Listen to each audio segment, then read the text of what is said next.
Welcome to the Higher Ed Geek Podcast, where we explore the impact of EdTech on the student experience with engaging, fun, and relevant conversations that honor the wide range of work happening all across the higher ed ecosystem.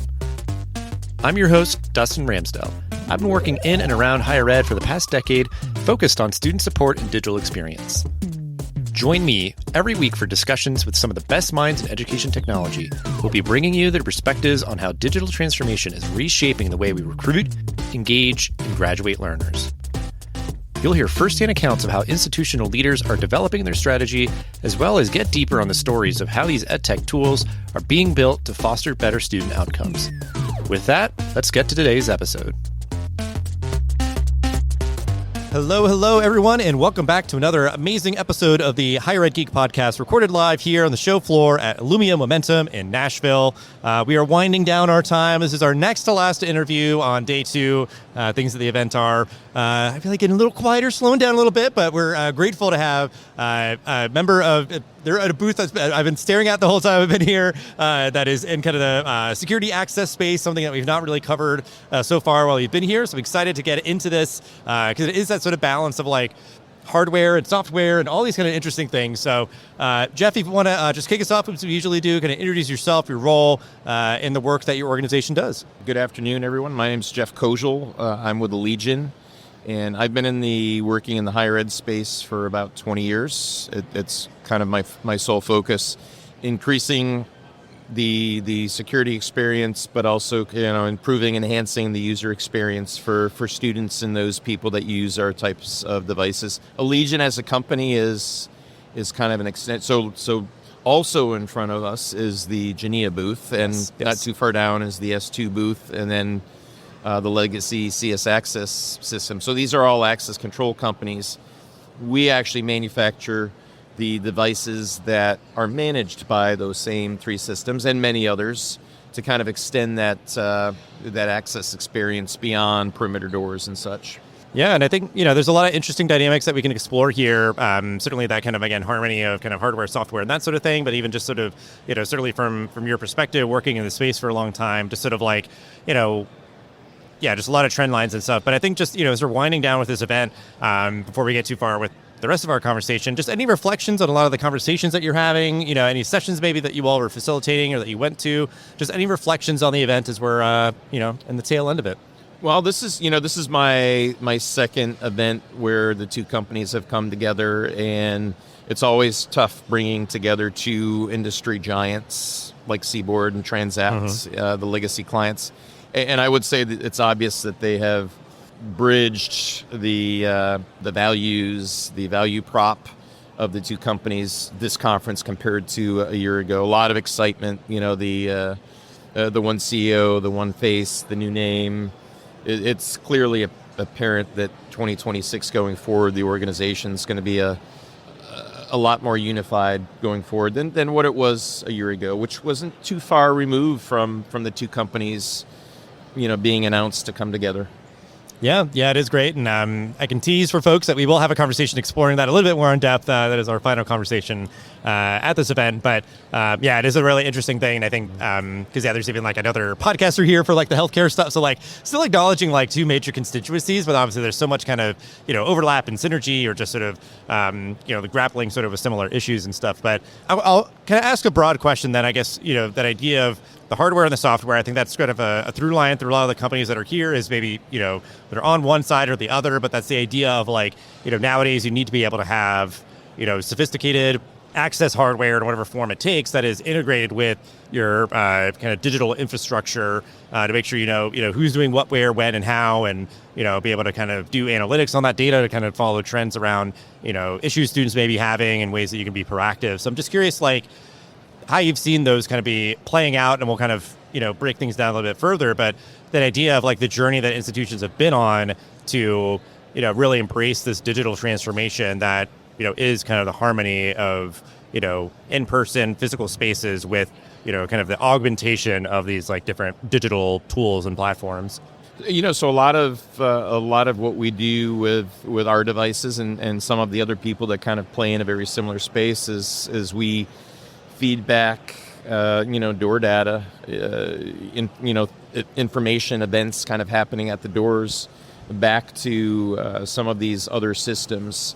So for example, I know one of the big initiatives on a lot of campuses is let's identify, cases or instances of where, maybe students aren't flourishing, right? So maybe you have a particular student who's in a room and they're not leaving their room quite a bit to get to their classes, or maybe just to kind of leave their room to visit friends, to get down for meals, maybe, taking their meals kind of in their rooms versus kind of socializing in the dining hall and such. So there's a lot of information that can be gleaned from, from these devices to kind of help identify, students that might need some attention from, the Res Life staff, the campus wellness staff, to make sure they're thriving and taking advantage of this phenomenal time in their lives.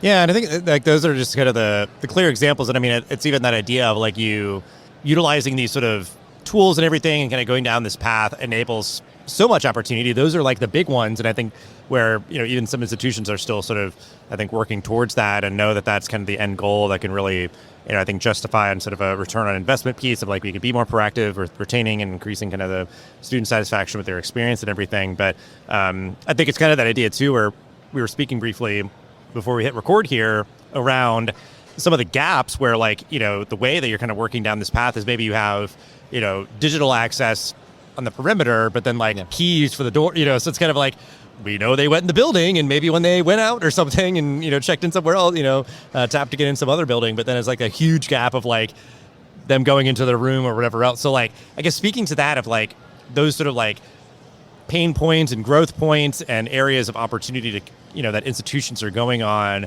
to kind of further, optimize the full potential of kind of the, the digital infrastructure and stuff of their institutions. Yeah, and yeah, we did talk about that, and that's, I think a interesting figure is if you look at the student room doors or student suite doors within a residence hall, about 50% still require you to hold a mechanical key to get access to your room or to your suite. I would say institutions are well aware of this as they're putting up new residence halls and trying to modernize them. They're putting, extending that digital footprint to that room, to that suite. But there's still, half or slightly more than half that require a mechanical key. And the challenge with that is, we're in a generation of student now, your freshman students kind of coming in where they may not have ever used a key for anything in their life. And that goes from getting into their house. My kids have had, digital lock. We've had digital locks in our house since, circa 2003. Wow. Yeah. And all the cars we've gotten in the last 10 or 15 years have been fob starts, right? So putting a key in an ignition, putting a key in a lock and turning it to get the desired result of either starting the car or accessing your door. My children, certainly my younger ones have not had that experience, but yet they come to their first day of college, freshman year, they're getting into the residence hall for the first time, they're given a brass key. It's just, it's a challenge. Well, and I think there's a lot of like risks with like having a physical key too. Like the idea of like, to me, it makes me think of like, in terms of just like the, analog kind of antiquated notion of it is that same idea of like a landline phone. There's some people, some younger people that have never had to use that, never really seen it, not really familiar with it. There's not maybe as much a concern on like the risk or security side, but like physical keys now, like there's always just been an inherent risk to them. I mean, for both like the student and the institution. So I don't know if that comes up in like, I guess that idea of like institutions are aware that is sort of a gap, that they need to address. But I guess that's what's kind of interesting to me now is this sort of like maybe like a reckoning of the limitations of, analog stuff where sometimes it could be viewed where it's like, oh, well, yeah, I mean, it's a little clunky, but it's safer, maybe that is applicable in some other cases. But I think like in this one with like a physical key, it's like, yeah, risky and like a cost center if you have to like replace keys or whatever else, So I don't know, just any thoughts on that? You bring up all great points. I think if you asked, 98% of our universities who weren't quite down that path yet, do they want to? I think 98% of them would say yes. It comes down to dollars and cents. And, you have to work on what that return on investment looks like. And if you look back, I mean, really going back almost 35 to 40 years, if we look at something that's slightly parallel, hotels, even now with the Airbnbs and VRBOs, most of those openings are secured by some form of an electronic lock or electronic device. And they recognized very early on, back in the 80s, that there were cost savings, operational efficiencies in not having to manage keys, especially amongst people that are even more transient than a college student, right? You might have someone stay at a hotel for a night, 2 nights, 3 nights, 4 nights. It's a problem if they go home with that brass key from Nashville to Boston, right? They're probably not getting that key back. So make sure to get a locksmith or a facilities person out to rekey that door. It becomes quite expensive, right? God forbid someone should drop a key and have it duplicated and such. So a lot of reasons why that same model that has really worked in the hotel space for the last 40 years should be replicated and considered in the higher ed space. Mm-hmm. Yeah, and I think it's, I guess, an interesting moment where there's been decades of sort of longitudinal proof of concept, with this kind of stuff with hotels in particular, where I think there's a lot of similarities in a sense with certainly residence halls and stuff, but then it's been just an inherent risk that we now really have effective, ubiquitous, solutions for that. There's a myriad of ways, whatever way an institution might want to, sort of confront that, if it is just kind of sticking with an ID card or using the digital wallets or, whatever else. But I'm curious with your work, sort of wind down our conversation a little bit here, what are things that you're seeing on the horizon with your work? 'Cause I think there's a variety of vendors kind of doing sort of security access control and kind of different contexts and different approaches and stuff. What's on the horizon for your work that you're kind of excited about? I guess any new sort of innovations or anything like that you'd want to share? Just different. On our side, we're making a lot of these devices that go on these interior doors, like student rooms, classrooms, office spaces. The methods that you can connect and communicate with these devices is always changing. And certainly Wi-Fi is here now, and there's some exciting things on the horizon. Some of our partners kind of moving to the cloud versus traditional on-prem systems, and making sure that our devices kind of move with that technology to be able to be managed and work and integrate with hosted systems. That's kind of where our focus is. And additionally, I would say the second area would be the credential technologies. So, one thing that's happening, and I'm sure this is not news to you folks with some of the podcasts you've done over the last couple of days, but the move to support a credential on the wallet and the phone versus a traditional ID card that you hold. Right. Making sure that our devices are adaptable to that. We even see things happening in that space where there are standards being created, because it's anytime we've seen an advancement in our industry, it's been a good thing, but a lot of times a company may have that advantage for so long because it becomes kind of a proprietary type of solution until it becomes open again.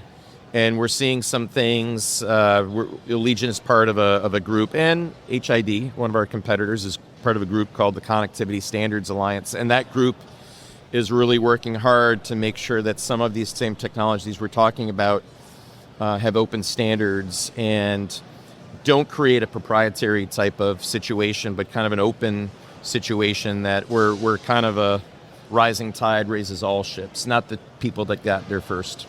Yeah, that's great. I mean, because I think, there's just that idea of trying to, not be kind of prohibitive or restrictive or I don't know, because I think it's that idea of like what you're saying, like there's still kind of like a lot of work to be done in this, to get more institutions sort of, fully kind of transitioned over and everything. So almost taking an approach of like, to an extent, I guess, or kind of what I'm getting from what you're saying, like, we don't care how you do it. We just want you to do it. Because I think that, again, it's like rising tide lifts all ships of like, the more kind of, even maybe just like unique use cases around sort of access and all that, like it just sort of drives more, innovation and stuff versus it being like, well, we can't do it because we're kind of like, I don't know, like priced out, or there's not something that's going to apply in our case, or what, like you can sort of adapt and contour something if it's sort of like an open, more open source, I guess, platform and all that. But yeah, and I mean, I think it's even just for me, like seeing, like RFID, Bluetooth, but then even like facial recognition and all that, it's like even just acknowledging it's like all of that is still powered by like a piece of hardware that maybe is connected to like your network or whatever. Like, so that recognizing like how do we think through maybe, what type of hardware works in certain situations better than others, but then the other piece of it being like, how is everything kind of integrated together? Because I think what came up in a prior conversation was the idea they might be like, well, we work with this one company over here to do this one thing, this one over here to this other thing, all for access, but it's sort of like all these various little kind of, splintered off solutions that hopefully are all integrated together and speaking to each other and those sort of things. But you would hope that, like you're just moving in a direction where, everything sort of is being kind of tracked and analyzed and, investigated if there's either fraud or just opportunities to be more proactive for student support. But I will give you the final word, though, as we're wrapping up, ending our interviews all with kind of the same question here, advice that you would give to other higher ed leaders navigating in this moment.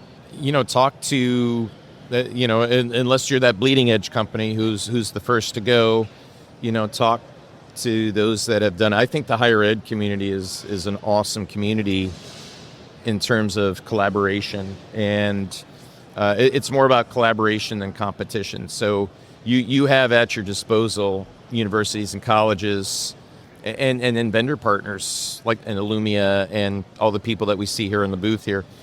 They can provide a lot of guidance toward how to get there, and maybe how to get there better, faster, and cheaper. So you have a lot of resources at your disposal. Take advantage of them. Yeah, that's why like these events, it shows me again. Yeah, there's like many paths, many options, and a lot of people that maybe are in the exact same boat, in terms of like figuring all this out, and that there's just so many people eager and willing to help in a variety of ways and stuff. Because I do think like stuff like this, it's a big cultural shift, and even just like so many other things I could to understand it feeling intimidating to institutional leaders. But yeah, that idea of like, I mean, starting somewhere and just like higher ed being kind of unique, having benefits around people just being willing to like show and tell and be in support and talk shop and those sort of things. So yeah, just hoping that folks out there take your advice and are feeling inspired and motivated to pursue these sort of digital transformation pieces, and just appreciate you being willing. I mean, we just kind of put this together a little last minute, and being willing to kind of talk about all this has been super helpful for me to kind of get a little inclusion of a different aspect of this work and kind of the conversations that are happening here. So just appreciate you. We'll have ways to connect with you and Allegion in the episode description, but just great chatting with you. Just appreciate it a lot. Thanks for the opportunity. Thanks for listening to the Higher Ed Geek Podcast. This show is a proud member of the Enrollify Network, home to Higher Ed's largest collection of podcasts. Enrollify is where higher ed goes to grow. So be sure to check out our other podcasts, webinars, video clips, blogs, and more. Visit Enrollify.org and subscribe for all the latest details and content drops directly to your inbox. Enrollify is brought to you by Element 451, the digital workforce platform for higher ed. Learn more at element451.com.